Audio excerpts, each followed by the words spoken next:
a strong plea for help in a very troubling time in David's life. Here is a man selected by Saul to be in the king's inner court. Here's a man that has been asked to bear arms for the king. This is one that has enjoyed a very close relationship with Jonathan, the king's son. And here is everything going south on him. I mean, it just is sour as things could go. He loses the king's confidence. He loses the people's acclaim, if you will. Bad press, bad politics. These things are working against him. And not only that, he is betrayed by someone that he has tried to help. And the background for this is going to be, and let's read it. I'm starting to read more of the background for this psalm rather than just blow through them, because it gives you the understanding of what brought it onto the parchment, what brought him to the pen and ink stage, that he would write such a thing. And so you have the appeal for help. Why? You have the expressions of being really troubled. Well, why? You have. I had a person tell me one time that had been preaching for several years. And what are you studying out there, Mike? I said the Psalms. Oh, the Psalms. You don't spend a lot of time on that. And I didn't know how to respond to that, because the Psalms are the closest that you'll ever get to God's heart. The closest you'll ever get. The book of Acts, it's an action book about people that have had a relationship with the Lion of Judah, and they can't do anything else but scatter over the world and preach the gospel. That's the book of Acts. You know, the book of Romans, it's powerful, the deepest you'll plow in your Bible. But Psalms has to do with a man that the Bible says is after God's own heart. So if you want to know what God finds in a man's heart that is close to God, then you study the Psalms. And then you'll find out what makes a man close to God. You won't find it in Chronicles, that's history.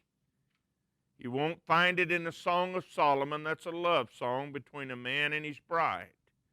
And you won't find it in Ecclesiastes. There's the up and down life of Solomon, and I'm feeling good one day and the next day I'm not, just like life is. We don't live in the white of the egg.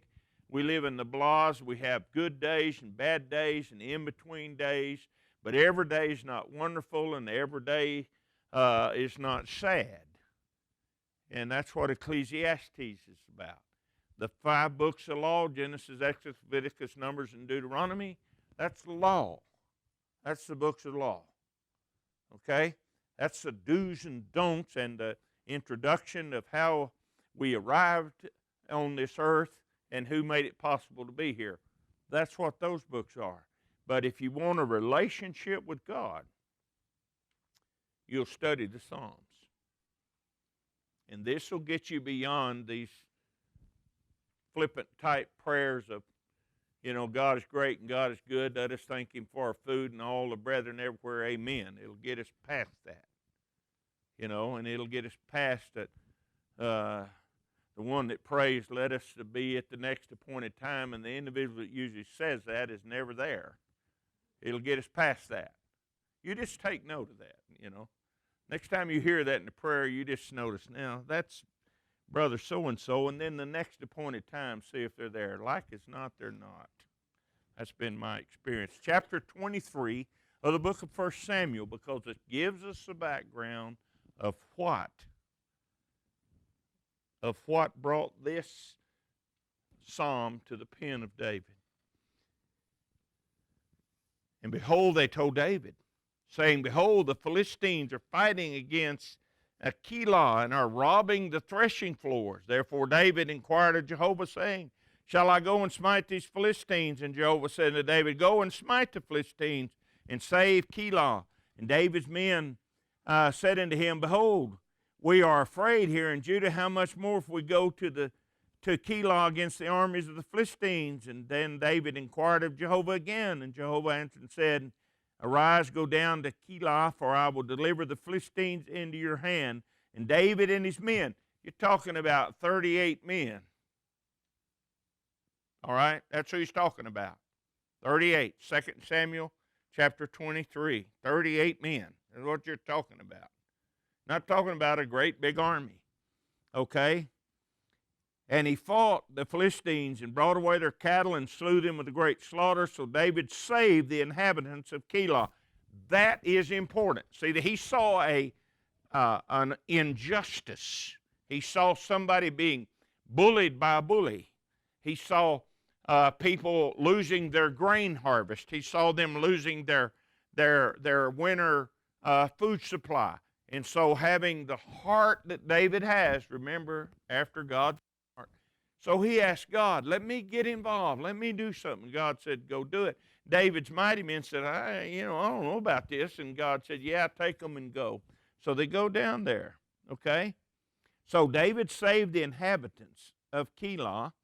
And it came to pass when Abithar, the son of Abimelech, fled to David to Keilah, that he came down with an ephod in his hand. It was told Saul that David was come to Keilah. Now, what's Saul going to do? Saul's going to go after him. And so he says, God has delivered him into my hand. Yep. I remember, I told you, I remember a high school bully when I was a kid. Beat me like a dirty shirt every time I ever had a set two with him. I mean, beat me all the way to the ground. My dad would say, you can take him. I never did. About 3 or 4 years later, I was a drill instructor in the Marine Corps, and guess who stepped off the train?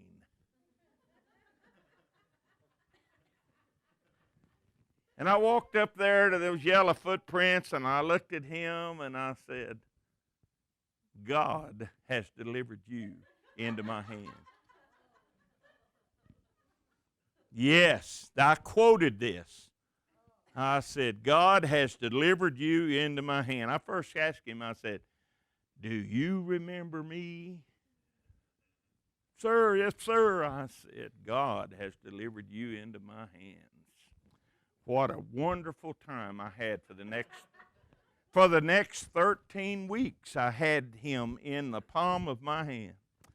Fantastic. Oh, that was sweet. That's better than anything I've experienced in life. Yep. For God had delivered him into my hand. For he is shut in by entering to a town that hath gates and bars. This is a fortified city. All right, it is a walled city.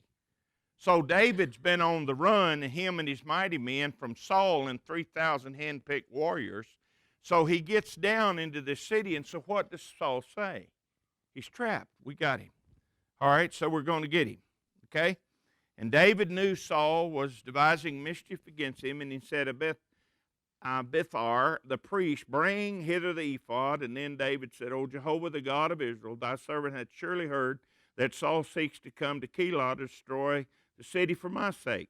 Will the men of Keilah deliver me up into his hand? Will Saul come down as thy servant heard? O Jehovah, the God of Israel, I beseech thee, tell thy servant. And Jehovah said, he will. And then David said, will the men of Keilah deliver me up and me into the hand of Saul? And Jehovah said, they will. And then David and his men, who were about 600, here's the 38 plus the entourage that he had in the wilderness, arose and departed out of Keilah and went whithersoever they could go. So it was told Saul that David had escaped from Keilah, and he forbore to go forth. And David abode in the wilderness, and the strongholds remained in the hill country in the wilderness of Ziph. And Saul sought him every day, but God delivered him not into his hand. All right, so you had who did David save? The city. Who did he save in the city? The men and women of the city. What was Saul going to come down there and do? He's going to come down there and kill everybody to get David. All right? He's going to come down and kill everyone. So this is the background, and it's constant pursuit. You have the Ziphites came to Saul to Gibeah, saying, verse 19, doth not David hide himself with us in the strongholds in the woods and in the hill of Hachilah, which is in the south of the desert? Now, therefore, O king, come down according to all the desire of thy soul to come, and our part shall be to deliver him up into the king's hand. There's nothing like friends like that, is there? All right, now let's go to the psalm. Now you have the background. All right? Now you have the background. It is, you know, he has knocked himself out, put himself and his mighty men, fighting men in his entourage, his baggage, you know, the women, children, all of them, that about 600 in number. He's put all of them at great risk to go down there and save this city from the Philistines. That's what he did. And now you'd think that, and then when he knew that Saul would come down there and besiege the city and kill everybody in the city, he said, no, I can't do that because it's not right. They should die on account of me. So he goes off into the forest and hides in the hills and stuff of Ziph. And so what did the people of Ziph do? They're going to tell Saul, we know where he is. We know where he is. You better come get him. We know where he is. So this psalm comes out of that. And so it reads like this, in thee, O Jehovah, do I take refuge. Let me never be put to shame. Deliver me in thy righteousness. Bow down thine ear unto me. Deliver me speedily. Be thou to me a strong rock, a house of defense, or a fortress to save me. For thou art my rock and my fortress. Therefore, for thy name's sake, lead me and guide me. Pluck me out of the net. Are you seeing the problem he's in? Are you seeing the background? Pluck me out of the net. Who's throwing the net? Saul. What's the net do? Traps things, doesn't it? Pluck me out of the net they have laid privately for me, or secretly for me. For thou art my stronghold, not the walled city, of Keilah. No, God is my stronghold, not that walled city. Into thy hand I commend my spirit, my soul, my life. Now the Lord quoted this in Luke 23 on the cross. Thou hast redeemed me, O Jehovah, thou God of truth. I hate them that regard lying vanities, but I trust in Jehovah. I will be glad and rejoice in thy mercy or loving kindness. For thou hast seen my affliction, thou hast known my soul in adversities, and thou hast not shut me up into the hand of the enemy. Thou hast set my feet in large places. What's that mean? No tight spots. No narrow ledge. I remember Jimmy Seitz when he was here, Carol's son, and he was talking about that guy. You remember that hunting expedition on the face of that cliff in Hawaii? And he said he was so scared after he got about halfway across, he started crying. Fear does that to people. He just got so knotted up. He was on an eyebrow trail on the face of a cliff. And he got about half across, and the trail went from like 2 feet wide to just almost wide enough for his shoe. And here he is, hundreds of feet above the pounding surf of the great Pacific Ocean. And there he is with a big pack on his back and a compound bow on the top of that. And the wind's blowing up there, and there he stands with his hands against that slick rock finish, and he's on a trail. He said it wasn't quite as wide as his shoe sole. And he said all of a sudden just tears started running out of his eyes. Now, he wasn't wailing like a baby. I don't mean to imply that, but it was such a tight thing. People react to tears. My son, when he's little, or when he was in school even, when he got mad, or tears would run out of his face like you'd turn, and people think, "Wow, he's crying." Let me tell you something. When he started that, look out. Something was going to move, because it was anger, and it just poured out his eyes.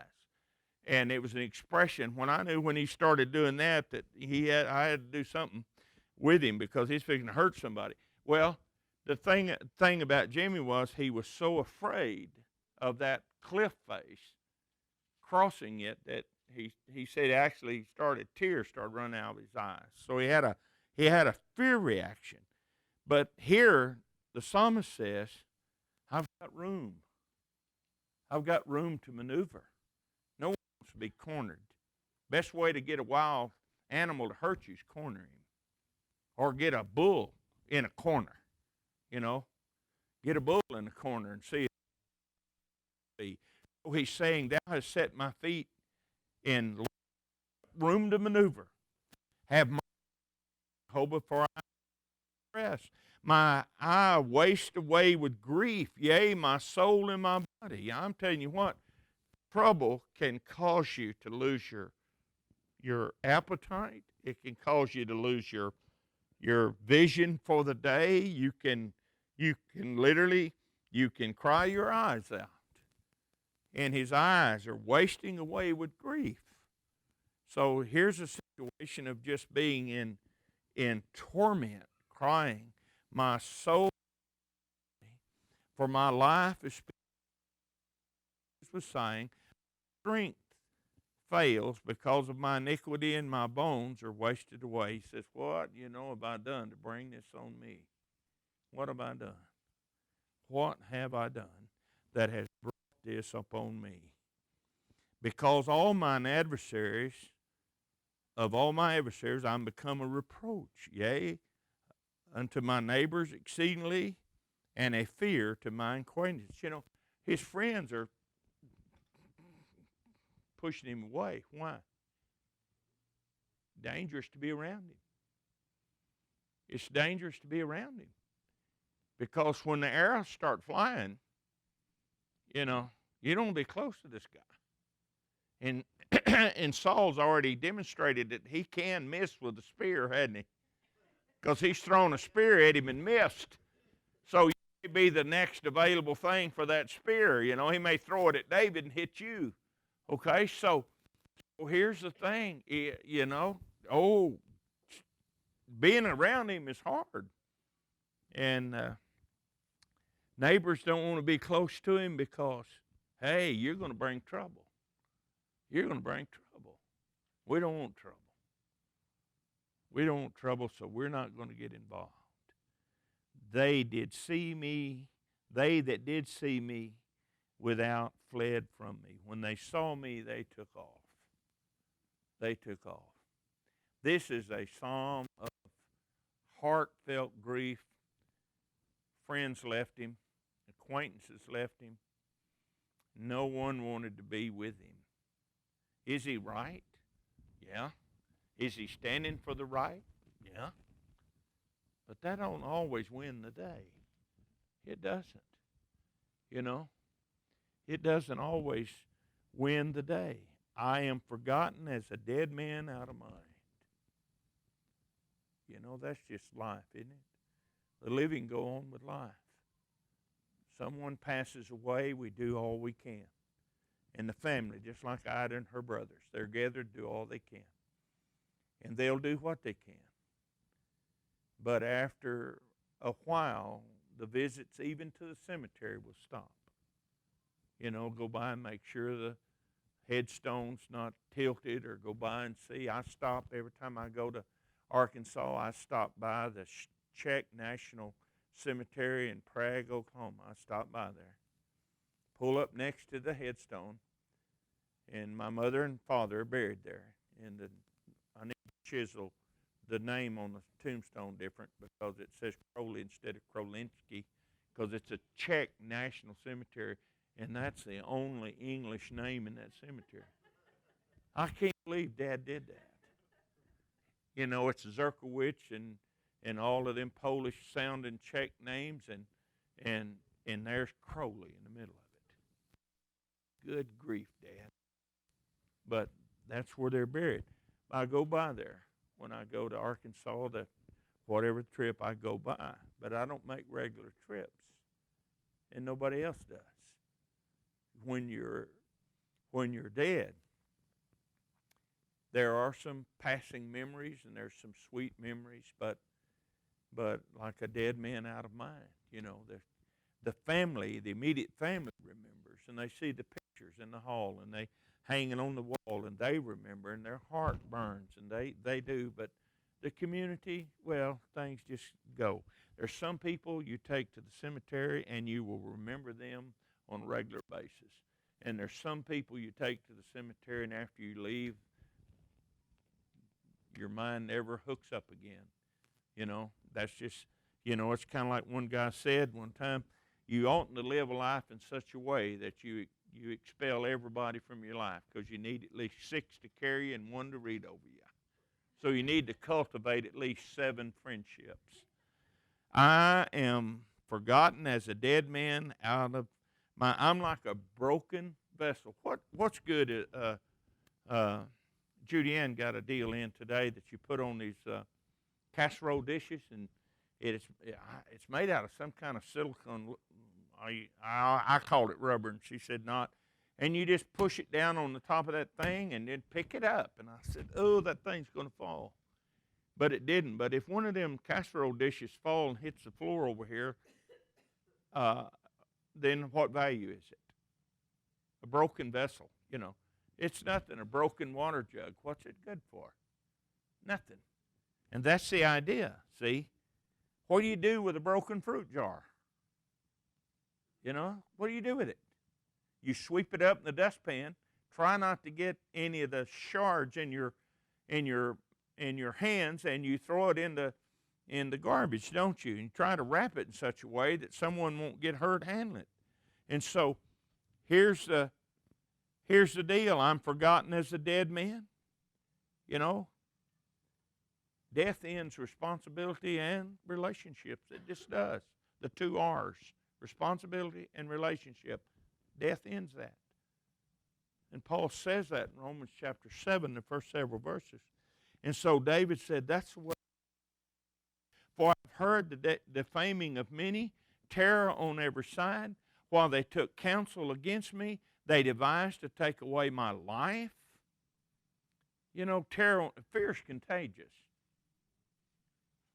That's where the sergeant stripes arrived in the United States military. That's where the sergeant chevrons came into being. Because in the Civil War, they had a problem. They marched in them ranks, you know, right into the muzzles of those other opposing, whether you're on the south side or the north. They march across them fields. They get 100 yards with each other, and they'd all fire at the same time, you know, muzzle to muzzle. It was the bloodiest war in American history. Muzzle to muzzle, they'd shoot at each other. Well, that takes a lot of butterflies in formation to charge in the face of gunfire. So they appointed and called him the sergeant, and his job was to walk backwards away from the enemy, and his job was to shoot the first man that turned and ran. Why is that? Fear is contagious. That's why. Shakespeare said, hang the man that talks fear. Because one man talking fear will destroy everything. You can get one man in a business meeting in a church start talking fear, or, well, we got to be reasonable about this, you know, Brother Crowley, we really don't have this, and, you know, we don't want to get off and go off half-cocked there. You get one man, and you'll destroy whatever it is you're trying to put across, whatever you're trying to do. One man will sell fear, and the rest will quit because of it. It just takes one man. And so he says, there's whispering against me, terror on every side, everybody's afraid. While they took counsel together against me, that's what fear does. You know, David's crazy, man. Yeah, he's a nut. He knew it'd get him in trouble, didn't you? Going down there and saving that town. You knew that'd bring Saul down there, didn't you? What was he thinking? I think he's lost his mind, don't you? And that kind of talk, see, that's what you have here. That's what you have. You need someone to stand.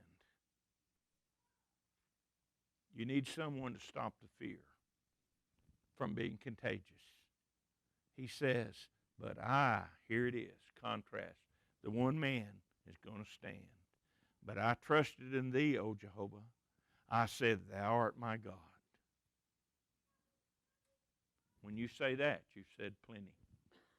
My times are in thy hand. Deliver me from the hand of mine adversaries and from them that persecute me. Someone has written, and it's a misapplied, no, it's a misquoted thing. Have you heard the expression that a coward dies 1,000 deaths, but a brave man dies once? Have you heard that? Yes? Is that yes, you have? That comes from the way that the ancients would kill a coward. It was called death by 1,000 cuts. And a brave man, if they fought in battle and he was finally disarmed and wounded to where he could not fight anymore, they would kill him quickly, which was a merciful death. One thrust of the sword and he was dead. No more suffering. But the person that turned and ran and they caught him, they would tie that person up and he would die a death by 1,000 cuts. 1,000 cuts. They'd keep him alive as long as they could, and they would cut and cut and cut and cut, and finally he'd bleed out and die. That's where the expression came from, that a brave man dies once and a coward dies 1,000 deaths. And what the expression was, or the action was, that a brave man will get a merciful death, quick death, and a coward will die the death of 1,000 cuts. And so here is your, I trusted in thee, thou art my God. Deliver me from the hand of mine enemies and from them that persecute me. So he's saying, I am going to stand. I am going to let me not be put to shame, O Jehovah, for I have called upon thee. So the basis of the hope from chapter 1 Samuel 23, the basis for his hope to survive that situation is his trust in God. Let the wicked be put to shame. Let them be silent in the grave. And so here he's saying death puts an end to evil scheming. You know, that's why we have capital punishment. What do? We put an end to serial killers. We put an end to those that would take life, innocent life. We put an end to that. Death puts an end to evil actions. It does, by the evil people. And so let them be silent in Sheol. And so he's saying, you know, let them be put to shame and let them be put in the grave. Let the lying lips be dumb or silent, which speak against the righteous with pride and contempt. Oh, how great is thy goodness, which thou hast laid up for them that fear thee, which thou hast wrought for them that take refuge in thee before the sons of men. What's happening with the sons of men? What are they doing? They betrayed him. Now they're chasing him. There's no refuge found. He's gone into the wilderness. And what's happening? The spies, the sneaks, and the snitches are telling the king where he is. And so he says, I will take refuge in God and I'll do it in the face of all of this other, for there no help. Sons of men is a reference to those of no faith. It's a euphemism, if you will. In the covert of thy presence will thou hide them from the plottings of man. Thou wilt keep them secretly in a pavilion from the strife of tongues. You know, the tongue is a deadly weapon. It is. And what's it do? You see that snitching, that David can't find rest in the wilderness. He's not bothering anybody, but he's there. And so the Ziphites, they go and tattle. And the tongue, it's just as deadly to tattle as it is to fire a shot. You see, it's just as deadly. So they have to recognize the danger of the tongue. Blessed be Jehovah, for he has showed me his marvelous loving kindness in a strong city. He's not talking about that walled city. As for me, I said in my haste, I am cut off before thine eyes. So he thought it was all over. So he said, well, it's done. Nevertheless, you heard the voice of my supplications when I cried unto thee. O love Jehovah, all ye his saints. Jehovah preserveth the faithful, and plentifully rewarded him that dealeth proudly. You do the right thing, God's there. You do the right thing, you live by faith, and God's there. Be strong and let your heart take courage, all ye that hope in the Lord. So he has a moment where he stumbles. I thought I was gone. I said in haste, can't do this. And God showed him that he could. Nevertheless, see, God puts up with our stumbles. And so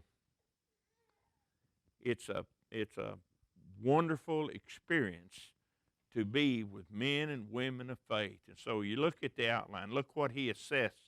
Verse 4, there's a net laid for me. Verse 7, affliction and distress is what he is the condition in. He assesses the condition, you see. He looks at the situation, and he assesses himself and the situation, you see.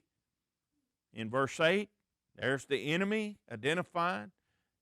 Verse 9 and 10, he describes the miserable condition he's in because of stress. You know, somebody's throwing spears at you every once in a while. And the neighborhood's ratting on you. And then saying whispers about you or gossip about you. Well, that builds stress, doesn't it? It does. So the physical condition he assesses of himself, it's miserable. Verse 11, you know, your friends and your neighbors, the people that have known you all your life or at least known you in your adult life, it looks like they stay with you and say, well, that's just not right. But that's never the case. That's never the case. Very difficult. Someone has said of humanity, we always want to believe the worst in somebody. You know, and so that's what happens here. They believe, you know, David, he must have done something bad or Saul wouldn't be trying to kill him. You know, verse 12, translation says an insane man, a dead man out of mind, or an insane man. Well, somebody's insane, you say, well, he's out of his mind, so you don't really give him any help. And in verses 13 through 20, you have the plots, the scheming. Jeremiah 20, verses 7 through 10 gives you background on those that schemed against Jeremiah. So you have that same kind of thing. David here, Jeremiah, and Jeremiah 20. So many plots devised to undo David. Verse 22, he lost it for a moment. It's called panic. And all of us are guilty of that from time to time. We panic. And then we realize where our strength is. And it's in our trust in God. So the expressions of his trust, refuge, rock, and citadel, one translation says, and the citadel is it's an archaic word which means a house or a place of refuge or a place where safety is found. And in verse 4 he says refuge again. Verse 5, he's committed his life into the hand of God.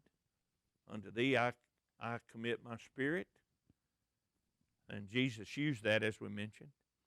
In verse 6b, trust. Verse 8, the Lord delivers. And then that unqualified trust in God. That's why the Psalms will lead you to the heart of God. In verse 16 through 20, just shows us again that he's human. The continued plea. The continued plea. And so the lesson of the Psalm, verse 19, the reward of faith when under fire. Don't ever lose faith. Keep the faith. Keep the faith. The Lord will keep faith with you. You know, we preach on Sundays and Wednesday nights and Sunday nights and gospel meeting. He that believeth and is baptized shall be saved.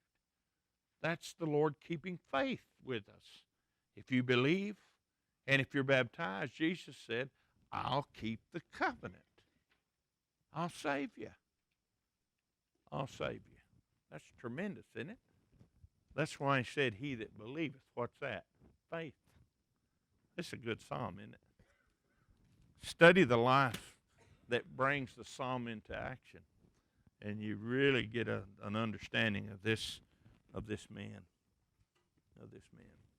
Appreciate you being here tonight. We're going to